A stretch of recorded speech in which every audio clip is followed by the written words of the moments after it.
할렐루야! 오늘도 하나님의 통치와 다스림으로 승리하는 하루가 될 것입니다. 함께 믿음으로 선포하며 주의 이름을 높여드리며 감사함으로 나아갑시다. 10월 17일 월요일 아침 예배 성삼위 하나님께 올려드립니다.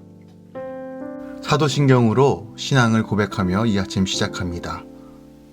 전능하사 천지를 만드신 하나님 아버지를 내가 믿사오며 그 외아들 우리 주 예수 그리스도를 믿사오니 이는 성령으로 잉태하사 동정녀 마리아에게 나시고 본디오 빌라도에게 고난을 받으사 십자가에 못 박혀 죽으시고 장사한 지 사흘 만에 죽은 자 가운데서 다시 살아나시며 하늘에 오르사 전능하신 하나님 우편에 앉아 계시다가 저리로서 산자와 죽은 자를 심판하러 오시리라.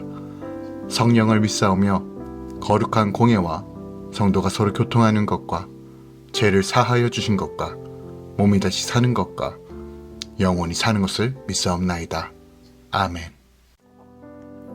오늘 하나님의 말씀은 전도서 8장 1절부터 8절까지입니다. 전도서 8장 1절부터 8절까지입니다. 누가 지혜자와 같으며 누가 사물의 이치를 아는 자이냐? 사람의 지혜는 그의 얼굴에 광채가 나게 하나니 그의 얼굴에 사나운 것이 변하느니라. 내가 권하노라. 왕의 명령을 지키라. 이미 하나님을 가리켜 맹세하였음이니라.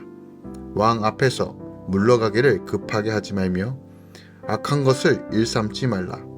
왕은 자기가 하고자 하는 것을 다 행함이니라. 왕의 말은 권능이 있나니 누가 그에게 이르기를 왕께서 무엇을 하시나이까 할 수 있느냐. 명령을 지키는 자는 불행을 알지 못하리라. 지혜자의 마음은 때와 판단을 분별하나니 무슨 일에든지 때와 판단이 있으므로 사람에게 임하는 화가 심하이니이다. 사람이 장래의 일을 알지 못하나니 장래의 일을 가르칠 자가 누구이냐? 바람을 주장하여 바람을 움직이게 할 사람도 없고 죽는 날을 주장할 사람도 없으며 전쟁할 때를 모면할 사람도 없으니 악이 그의 주민들을 건져낼 수 없느니라. 아멘. 하나님의 말씀입니다. 전도자는 지혜자의 얼굴에 광채가 난다고 합니다. 그리고 절대 권력자인 왕 앞에서 복종하는 것이 바로 지혜라고 말합니다. 지혜자는 때와 판단을 분별하지만 사람이 장래일을 알 수 없고 자연은 주장할 수도 죽는 날을 마음대로 할 수도 없다라고 말합니다. 오늘 본문은 7장 1절부터 8장 13절까지 헤아래 인생의 허무함을 지적하고 그 지침에 대해서 10가지의 교훈을 담고 있는 내용 중에 오늘은 바로 이 9번째 교훈이 담겨져 있습니다. 각 교훈이 주는 개별적인 교훈이 아니라 이 10개는 하나의 메시지를 분명하게 전달합니다. 그것은 바로 하나님 중심적 삶의 실천이 무엇인지를 가르칩니다. 그러한 이유로 여기서 전도자는 인본주의적 지혜에 입각한 삶과 하나님 중심적 지혜에 입각한 삶을 계속해서 대립시키고 이를 통해 하나님 중심적 지혜에 입각한 삶의 우월성을 다시 한번 부각하고 있는 것이에요. 이러한 맥락하에 오늘 7장 1절부터 8장 13절의 셋째 문단으로 총 10개의 교훈 중에 제 9번째 교훈으로서 하나님의 명령에 순복할 것을 다시 한번 강력하게 권면하고 있습니다. 조금 더 상세하게 절별로 살펴보겠습니다. 먼저 1절에서는요. 저자의 전도자로서의 권위와 지혜의 가치를 다시 한번 강조하고 있고요. 2절부터 4절에서는 하나님의 대리자인 왕의 명령에 순종할 것과 그 앞에 겸손할 것을 권면하고 있어요. 그리고 5절부터 8절까지는 왕의 명령을 지키지 않는 자가 당할 알 수 없는 미래에 피할 수 없는 화에 대해서 분명하게 경고합니다. 하나님께서 다스리시는 이 나라 안에 진정한 왕은 인간이 아니라 오직 하나님뿐이십니다. 인간 왕은 진정한 왕이신 하나님의 대리자에 불과할 뿐이죠. 하지만 인간 왕이 하나님의 대리자라는 것을 그 인간의 왕의 명령에 백성들이 절대 순복해야 한다는 것을 의미하기도 합니다. 물론 이는 인간 왕이 하나님의 뜻을 거스려 행할 때에도 무조건 순복해야 함을 의미하는 것은 아니죠. 아무리 하나님의 대리자라 할지라도 왕이 하나님의 뜻과 다르게 행한다면 그의 명령에 불순종하는 것이 맞습니다.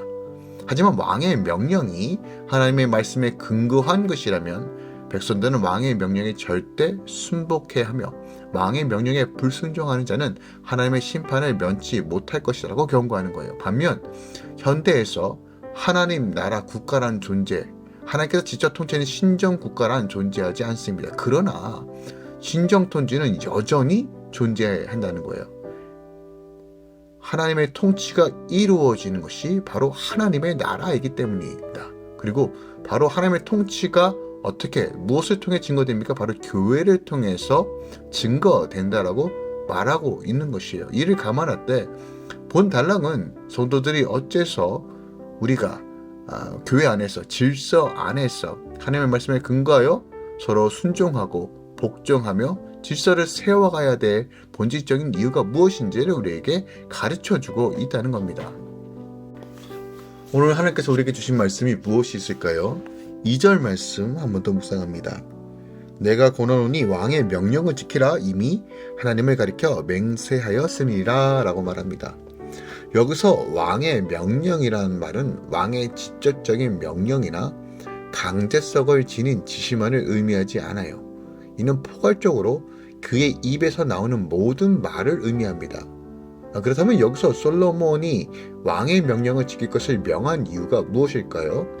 그것은 앞선 1절에서 올바른 지혜를 소유하여 사리를 해석하고 아는 자라면 그의 얼굴에서조차 다른 사람들과의 차이가 있어야 함을 말하는데, 이는 본격적으로 지혜자로서 이 세상을 살아가는 올바른 자세를 말하고 있다는 거예요. 그러니까 솔로몬은요, 이러한 올바른 지혜자의 첫 번째 자세로 하나님께서 부여하신 권세에 순복하고 그 명령을 지킬 것을 말하는 것입니다.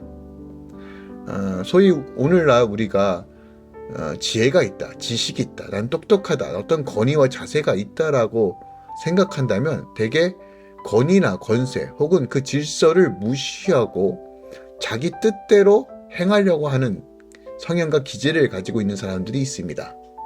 그의 입에서 나오는 말로 인해 많은 사람들이 과연 이 사람이 나라를 온전히 이끌 만한 능력이 있는 사람인가라는 의심을 품게 될 정도로 권세를 폄하하는 사람들이 있어요. 그런데 지혜자 솔로몬은 오늘 말씀에서 그 같은 자세를 배격하고 권위를 존중하고 권세를 지닌 자들의 말에 순복할 것을 명합니다.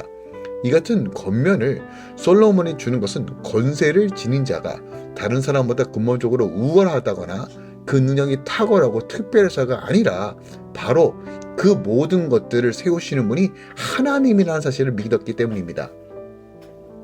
우리가 느헤미야서에서도 우리가 알 수 있듯이 우리가 철저하게 회개하고 내적으로나 외적으로나의 모든 대적으로부터 믿음으로 걸어가며 거룩한 성소를 향해 나아가는 삶은 결국 문짝을 달아야지만 완성된다는 겁니다.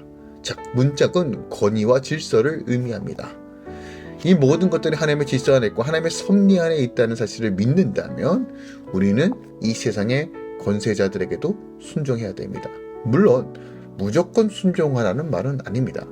하나님의 뜻에 위배되거나 하나님의 말씀을 거절하고 거부하고 반역하는 행위까지 팔로우하는 건 아닙니다.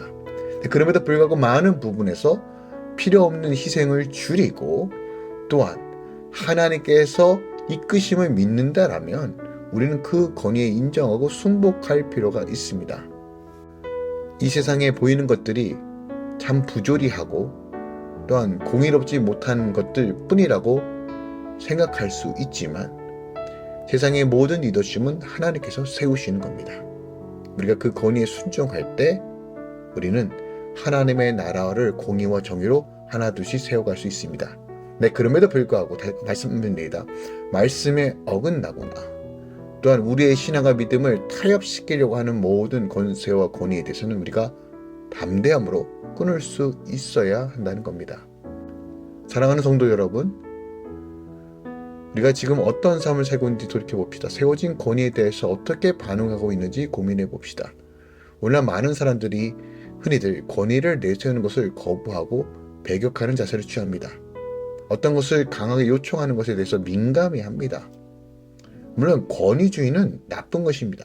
지나친 권위주의는 공동체 안에 속한 사람들을 고통스럽게 할 따름입니다. 그러나 우리가 권위주의보다 나쁜 것도 있습니다. 그것은 바로 권위를 무시하고 허무는 것입니다.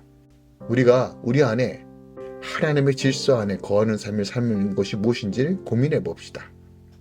하나님께서 세우신 그 사람들, 리더십들, 레위인들, 여러분 직장 상사들을 향해 축복하고 기도하며 그 건의 앞에 온전히 우리가 질서 가운데 서갈 때 하나님께서는 더 큰 자리로 하나님의 선하심으로 채워주실 것입니다. 공의와 정의를 세우며 하나님의 나라 위에 거룩한 질서를 세워갑시다. 기도하겠습니다. 사랑하는 주님 감사드립니다. 오늘 전도서의 말씀을 통해서 복종하는 지혜가 무엇인지를 봅니다. 때로는 하나님 이해가 되지 않는 환경 속에서도 하나님께서 세워주신 리더십들 또한 직장 상사들 이 권위자들에게 순종하고 또한 하나님의 말씀 가운데 거하는 삶을 살기 소망합니다. 우리 안에 분별할 수 있는 지혜를 주시고 하나님의 거룩하심을 품어내며 풀어낼 수 있는 은혜를 더하여 주시옵소서. 날마다 해 아래 삶이 아니라 해 위에 하나님의 나라를 바라보며 걸어가게 하소서. 이제는 우리 주 예수 그리스도의 은혜와 우리 하나님 아버지의 놀라우신 사랑과 성령님의 대교통 충만 역사하심이 이제부터 영원까지 함께 계시길 축원하노라. 아멘.